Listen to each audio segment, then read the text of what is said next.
So hello dear student, কেমন আছো? I hope প্রত্যেকে শুধু ভালো না, ভীষণ ভালো আছো। স্ক্রিনের ওপর একটা প্রশ্ন দেখা যাচ্ছে, তাই না? এই প্রশ্নটা 2022 সালে এসএসসি সিএইচএসএল এ আসছিল, টিয়ার 1-এ। কোশ্চেনটা কি, চলো পড়ে নেওয়া যাক। The average mark score by a student in 4 subject is 74, but when the mark of English are added to it, the overall average becomes 70. How much did he score in English? মানে একটা ছেলে চারটে সাবজেক্টে average কত করে পেয়েছে? 75 করে। তাহলে চারটে সাবজেক্টে মোট কত পেয়েছে? তাহলে 75 ইন্টু 4, 75কে যদি 4 দিয়ে গুণ করি কত হবে? 300 হবে।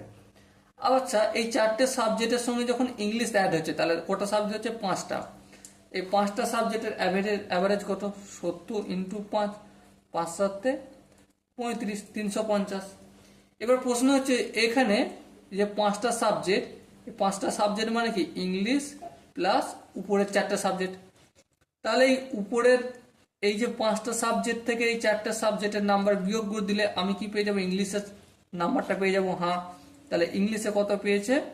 350 মাইনাস 300 সমান কত হয়? 50 হয়। এই অঙ্কটা করার জন্য কি পেন খাতা লাগবে? আই হোপ লাগবে না, 30 সেকেন্ডে আনসার করা যেত। Okay, so dear student, I hope প্রত্যেকে প্রতিটা কনসেপ্ট বুঝতে পেরেছো। যদি কোনো কনসেপ্ট বুঝতে অসুবিধা থাকে, ডাউট থাকে, কনফিউশন থাকে, তার জন্য কমেন্টে অবশ্যই জানাতে হবে। ওকে, আর দেখা হচ্ছে পরবর্তী সেশনে। ততক্ষণ পর্যন্ত ভালো থেকো, সুস্থ থেকো এবং জয় হিন্দ।